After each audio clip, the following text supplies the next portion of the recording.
Vendredi, le ministre de l'Intérieur Bruno Retailleau a convoqué en urgence les leaders de l'écosystème crypto français après plusieurs enlèvements visant des figures du secteur. On en parle dans un instant. Le Crypto Daily, le podcast qui traite de l'actualité crypto, NFT et métaverse. Salut, c'est Thomas du Crypto Daily, j'espère que vous allez bien et c'est donc notre actualité principale aujourd'hui. On parlera aussi des ambitions du Kazakhstan et de l'inculpation de 12 personnes après un hack de 263 millions de dollars. Mais avant tout ça, et comme d'habitude, le coin du marché. Here comes the money. Here we go. Le marché est dans le vert en ce début de semaine. Le Bitcoin gagne 2,4% sur les dernières 24 heures pour un prix de 105 545 $. Ethereum baisse de 1,2% et se situe à un prix de 2 430 $. Le XRP et le BNB gagnent respectivement 2,5% et 1%. Le Sol augmente de 2,4%. Le Doge progresse de 6,3% et l'ADA de 1,1%. Et enfin le Tron perd 1%. Sécurité renforcée pour les figures du secteur crypto en France. Vendredi, le ministre de l'Intérieur Bruno Retailleau a réuni en urgence les principaux acteurs du secteur des crypto-monnaies. Une réunion qualifiée d'exceptionnelle dans un contexte de violences ciblées répétées. Bruno Retailleau a martelé sa détermination à mettre fin à ces attaques insupportables, comparant ces affaires à une résurgence des agressions d'antan visant banquiers ou bijoutiers. À l'issue de cette première réunion de travail, plusieurs mesures à application immédiate ont été annoncées.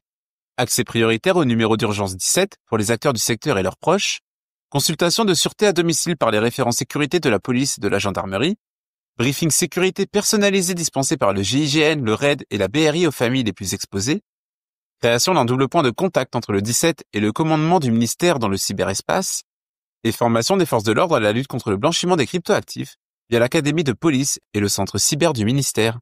Un travail plus approfondi débutera dès aujourd'hui avec l'objectif d'établir un plan d'action national en collaboration avec la DAN. L'association s'est engagée à sensibiliser ses membres aux bonnes pratiques de vigilance et de sécurité. Le ministère évoque, lui, une pleine mobilisation de l'appareil d'État. En pratique, ce plan se concentre pour l'instant sur des mesures physiques et symboliques.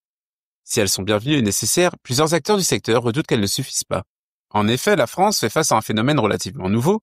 Les crypto-monnaies liquides et traçables attirent les criminels dans un contexte où la fortune est souvent visible, mais pas protégée par des standards bancaires. L'approche retenue marque une prise de conscience saluée, mais certains appellent à aller plus loin, en incluant les plateformes, les fournisseurs de services crypto et les autorités judiciaires dans une réponse plus systémique. Le temps dira si cette mobilisation parviendra à freiner ce que certains, comme Éric Larchevêque, cofondateur de Ledger, qualifient déjà de, je cite, « mexicanisation du secteur ». D'ailleurs, au micro de RTL, ce dernier a demandé à avoir le droit de se protéger avec des armes de catégorie D, voire même C. Et si apprendre devenait enfin gratifiant? Avec Knowledge Process, tu n'apprends plus uniquement pour avoir un diplôme, tu apprends pour grandir, pour gagner, pour créer. Leur promesse, une plateforme d'apprentissage hybride, tokenisée et accessible à tous, pensée pour te faire progresser à ton rythme et selon tes intérêts. Au programme, plus de 300 formations déjà disponibles, un agent IA qui personnalise ton parcours, plein de récompenses et plus encore. Sur Knowledge Process, ton temps passé à apprendre n'est pas invisible. Chaque effort, chaque session, chaque progrès compte et est reconnu. Tu n'es plus juste un utilisateur, tu deviens acteur de ton savoir. Knowledge Process, c'est l'apprentissage qui te donne quelque chose en retour. Une nouvelle façon d'apprendre, plus intelligente et plus motivante. Si tu veux en savoir plus, le lien est en description. Le Kazakhstan veut devenir le hub crypto de l'Asie centrale. Le Kazakhstan a bien compris que l'industrie de Bitcoin et des crypto-monnaies peut être une source de revenus important pour son économie. Dans un article d'opinion paru dans un journal local, le premier vice-ministre du développement numérique, de l'innovation et de l'industrie aérospatiale explique que son pays pourrait devenir un leader régional de notre secteur. Le responsable gouvernemental estime, en effet, que le Kazakhstan pourrait devenir le hub crypto de l'Asie centrale.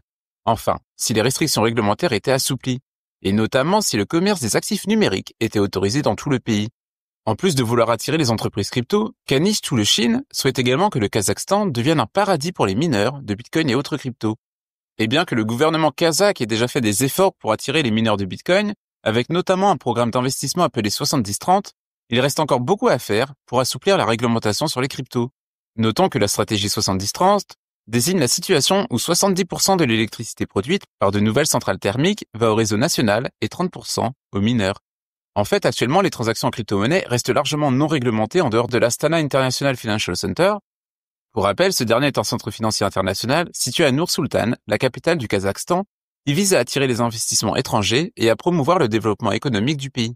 Le vice-ministre appelle ainsi à une réglementation nationale sur les cryptos avec notamment des règles claires pour les exchanges et les distributeurs automatiques de crypto-monnaies.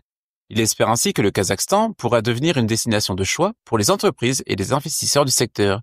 Notons que le Kazakhstan a déjà attiré de nombreux mineurs de Bitcoin, notamment depuis que la Chine a interdit cette activité sur son territoire en mai 2021. Mais le pays d'Asie centrale veut donc désormais aller plus loin et devenir un véritable centre névralgique pour l'industrie des crypto-monnaies dans la région.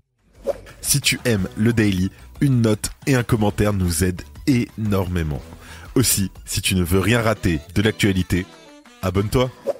12 personnes inculpées aux États-Unis après un hack de 263 millions de dollars. Le département de la justice américaine vient de frapper fort. 12 nouvelles personnes sont inculpées pour leur rôle présumé dans un réseau de cybercriminels.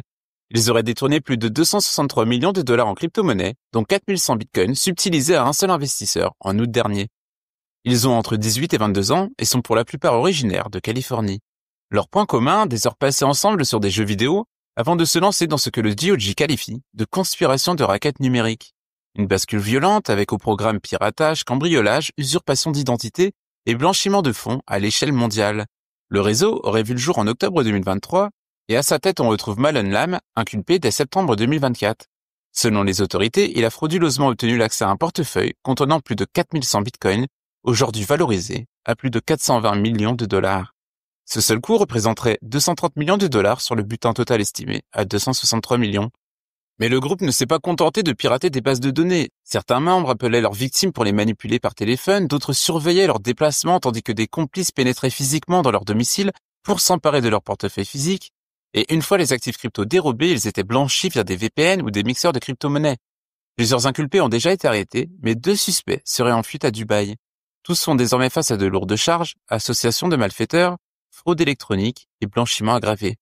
De leur côté, les fonds volés ont alimenté un train de vie délirant, viré en boîte à plusieurs milliers de dollars, location de jets privés avec des faux papiers, achat de montres, sacs de luxe et au moins 28 voitures de sport, dont certaines valant jusqu'à 3,8 millions de dollars.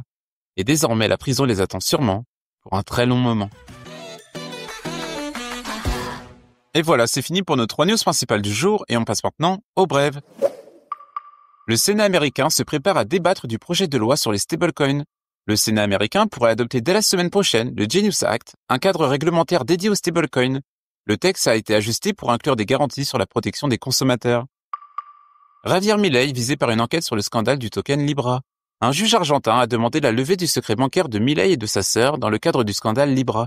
Après une promotion suivie d'un retrait brutal de son soutien, la chute du token a causé des pertes massives aux investisseurs. Moody's dégrade la notation de la dette américaine. Moody's a abaissé la note de la dette souveraine américaine à AA1, invoquant déficit croissant et inertie politique.